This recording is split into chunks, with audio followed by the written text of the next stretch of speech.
11 de octubre, San Juan XXIII, Papa.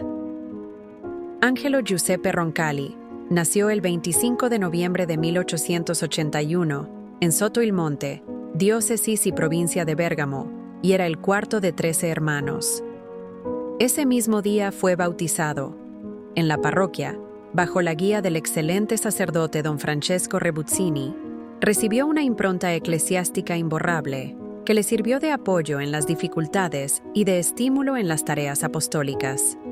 Recibió la confirmación y la primera comunión en 1889. En 1892 ingresó en el seminario de Bérgamo, donde estudió humanidades, filosofía y hasta el segundo año de teología. Allí, con 14 años, empezó a redactar unos apuntes espirituales que le acompañaron, de una u otra forma, a lo largo de su vida, y que fueron recogidos en Diario de un alma. También desde entonces practicaba con asiduidad la dirección espiritual. El 1 de marzo de 1896, el padre espiritual del seminario de Bérgamo, don Luigi Isacchi, lo admitió en la orden franciscana seglar, cuya regla profesó el 23 de mayo de 1897. De 1901 a 1905, fue alumno del Pontificio Seminario Romano, gracias a una beca de la diócesis de Bérgamo para seminaristas aventajados. En este tiempo hizo también un año de servicio militar. Fue ordenado sacerdote el 10 de agosto de 1904 en la iglesia de Santa María in Montesanto, en la Piazza del Popolo de Roma. En 1905, el nuevo obispo de Bérgamo, Monseñor Giacomo Maria Radini Tedeschi, lo nombró su secretario, cargo que desempeñó hasta 1914, acompañando al obispo en las visitas pastorales y colaborando en múltiples iniciativas apostólicas. Sínodo, redacción de la publicación mensual, la Vita Diocesana, peregrinaciones, obras sociales. También era profesor de historia, patrología y apologética en el seminario. En 1910, en la reordenación de los estatutos de la Acción Católica, el obispo le confió la sección quinto, las mujeres católicas. Colaboró con el Diario Católico de Bérgamo. Fue predicador asiduo, profundo y eficaz. Durante estos años, tuvo la oportunidad de conocer en profundidad a los santos pastores, San Carlos Borromeo, del que publicó las actas de la visita apostólica realizada a Bérgamo en 1575, San Francisco de Sales y el entonces beato Gregorio Barbarigo. Fueron años en los que adquirió una gran experiencia pastoral al lado del obispo Monseñor Radini Tedeschi. Cuando murió el obispo en 1914, don Angelo siguió como profesor del seminario y dedicándose a las diversas actividades pastorales, sobre todo la asociativa. Cuando en 1915 Italia entró en la guerra, fue movilizado como sargento de sanidad. El año siguiente pasó a ser capellán castrense en los hospitales militares de retaguardia y coordinador de la asistencia espiritual y moral a los soldados. Al terminar la guerra, fundó la Casa del Estudiante, dedicada a la pastoral estudiantil. En 1919, fue nombrado director espiritual del seminario. En 1921 comenzó la segunda parte de su vida, al servicio de la Santa Sede. Llamado a Roma por Benedicto XV como presidente para Italia del Consejo Central de la Pontificia Obra para la Propagación de la Fe, recorrió muchas diócesis italianas para organizar los círculos misioneros. En 1925, Pío XI lo nombró visitador apostólico para Bulgaria, elevándolo al episcopado con el título de Areópolis. Eligió como lema episcopal Obedientia et Pax, programa que siempre le acompañó. Ordenado obispo el 19 de marzo de 1925 en Roma, marchó a Sofía el 25 de abril. Nombrado posteriormente primer delegado apostólico, estuvo en Bulgaria hasta finales de 1934, visitando las comunidades católicas, cultivando relaciones respetuosas con las demás comunidades cristianas. Actuó con solicitud caritativa durante el terremoto de 1928. Sufrió en silencio incomprensiones y dificultades de un ministerio caracterizado por la pastoral de pequeños pasos. Se perfeccionó en la confianza y el abandono a Jesús crucificado. El 27 de noviembre de 1934 fue nombrado delegado apostólico en Turquía y Grecia.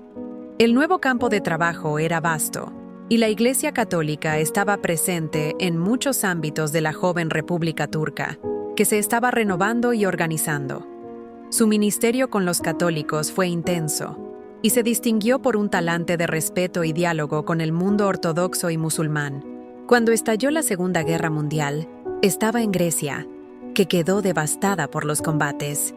Intentó recabar información sobre los prisioneros de guerra y puso a salvo a muchos judíos sirviéndose del visado de tránsito de la delegación apostólica.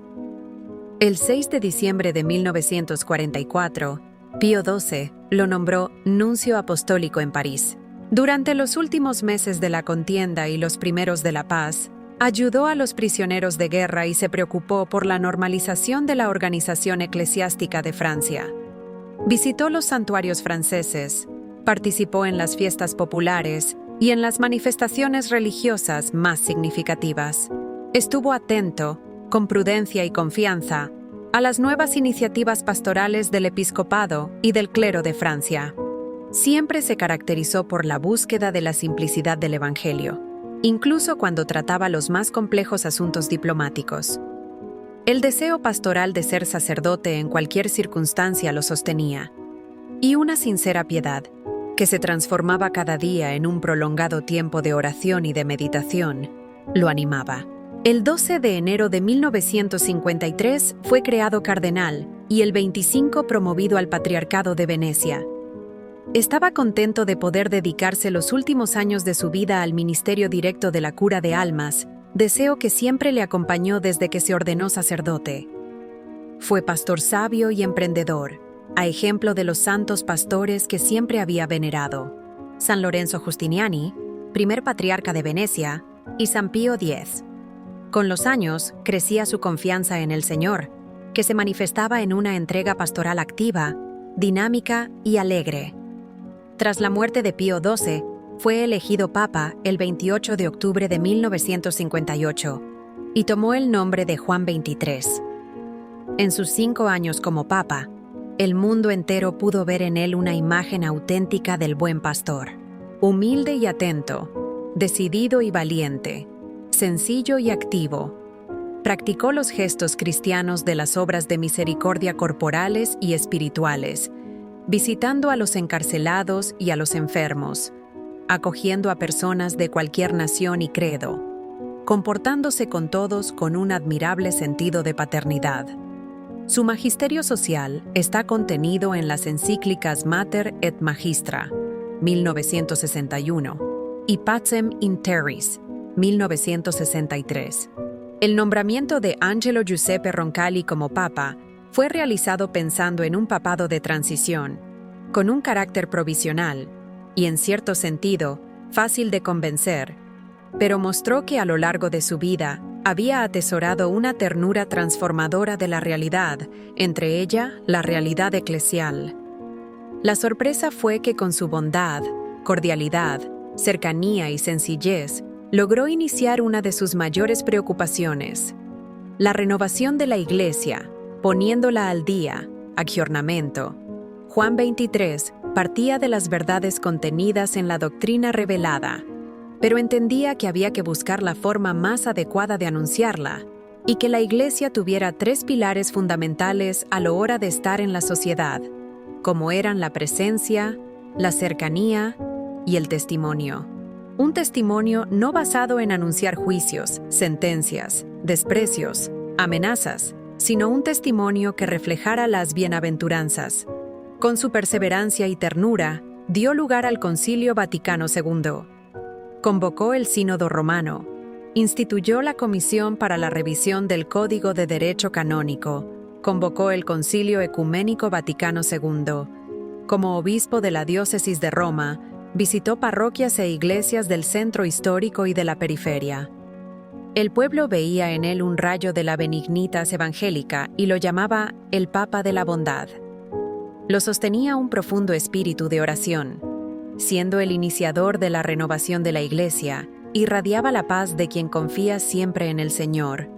se lanzó decididamente por los caminos de la evangelización, del ecumenismo, del diálogo con todos, teniendo la preocupación paternal de llegar a sus hermanos e hijos más afligidos.